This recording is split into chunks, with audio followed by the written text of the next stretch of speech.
Udinese Life è sempre alla ricerca di chicche nella città di Udine e nel territorio. Ne troviamo una speciale perché siamo alla ricerca soprattutto di attività commerciali, di attività economiche, e ne osserviamo una che ha una sua specialità. È Bollicine Pop. È aperta qui in via Aquileia proprio all'inizio della strada fino al 7 gennaio. Vale la pena di visitare questa bottiglieria di vini preziosi. Francesco e Wayne sono i due responsabili di questa attività. Allora io vorrei cominciare dal signor Francesco a chiedergli qual è il senso di questo incontro con la città di Udine e qual è la proposta. Allora, innanzitutto ci sarebbe un terzo collega che si chiama Alessandro Benini, che è di Udine però vive a Conegliano, per cui qua un po' meno spesso. Noi tre, sia io che Alessandro che Wayne, ci dedichiamo al mondo del vino, facciamo varie attività. E dalla nostra amicizia è nata questa idea di fare una proposta particolare perché abbiamo voluto proporre dei vini spumanti pensando al periodo natalizio. Abbiamo pensato però di non proporre nulla di friulano, non perché li disdegniamo, anzi li apprezziamo molto, ma ci sono già molte altre bottiglierie, oppure qualcuno può andare direttamente in cantina a prenderlo. Quindi noi abbiamo pensato a 3 zone di metodo classico molto importanti e rinomate in Italia, che sono Trento DOC, Franciacorta e Oltrepò Pavese.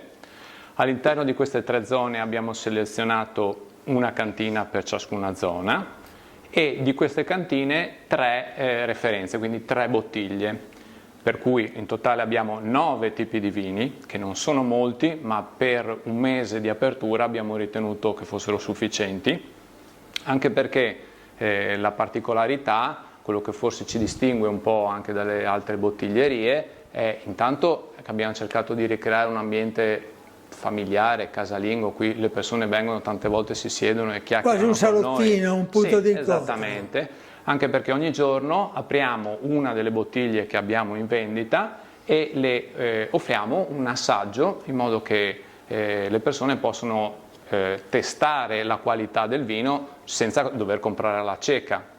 E quindi ci piace anche che le persone vengano un giorno, un altro giorno, ritornino, assaggino, stiano qui, chiacchierino, in modo da far conoscere la nostra proposta. Questa è l'idea.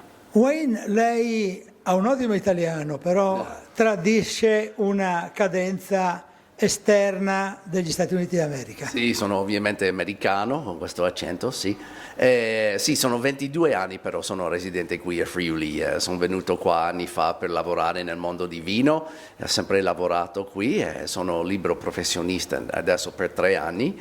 Noi ci chiediamo qual è l'atteggiamento che il cittadino americano, il mercato americano ha nei confronti del vino italiano. Franciacorta vuol dire Brescia, Oltrepò Pavese vuol dire Lombardia, possiamo parlare di Trentino ma anche di Friuli. Qual è l'atteggiamento che ha il cittadino, il consumatore americano nei confronti del prodotto italiano? Ma sapete che il numero 1 vino importato negli Stati Uniti sono vini italiani, sono superato i francesi già da 10 anni, che per volume sono più importanti i vini italiani negli Stati Uniti. Allora Italia è visto come il paese del vino, non solo di vino ma anche di qualità di prodotti, di vestiti, tutto quanto. Allora questa sensazione, questo concetto di Made in Italy sempre ha un grande livello di qualità per gli americani. Questo è normale per noi, per pensare di queste cose. Francesco, io mi chiedo se questo punto di riferimento possa essere anche culturale, nella misura in cui il vino è espressione della cultura, ma nella misura in cui io anche vedo una sorta di libreria qui, e quindi un punto di lettura. Certo, anzi sarebbe auspicabile, a noi piacerebbe che le persone venissero e ci chiedessero: ma posso consultare qualche libro, o magari anche ci confrontiamo, c'è sempre da imparare. Il mondo del vino è talmente vasto che non si finisce mai di imparare veramente, anche se noi siamo all'interno di questo mondo da anni.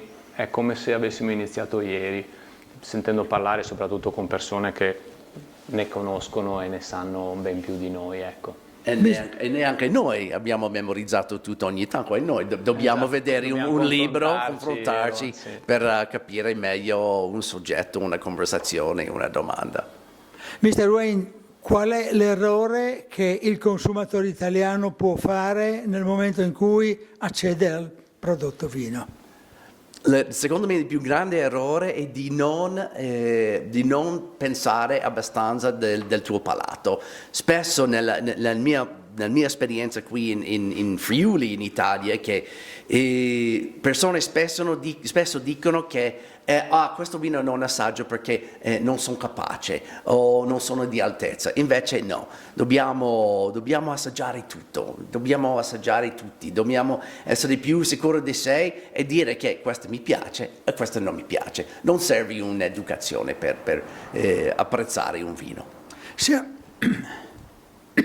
Scusa. Se posso aggiungere una cosa che è in linea con quello che sta dicendo Wayne, è che bisognerebbe educare la gente a non comprare l'etichetta, ma a pensare a che cosa c'è dentro la bottiglia. Perché Ecco, lei ha volte, anticipato la mia domanda. tante volte si è attratti dal nome famoso, e che magari non dico che siano di cattivo livello, assolutamente, però non bisogna fermarsi a questo, cioè bisogna avere la curiosità di sperimentare, di assaggiare, di provare altre cose, di farsi suggerire, perché questo dopo ti arricchisce e ti fa veramente entrare in contatto con delle bellissime realtà anche inaspettate. Rivolgiamo un invito ai lettori di Udinese Life. Francesco? Siamo qui, siamo aperti per poco tempo, quindi approfittatene. Esatto. Nella nostra passione credo che traspaia, per cui vi aspettiamo quando volete. Wayne. Spero di vedervi in tanti. Grazie. Grazie. Perfetto.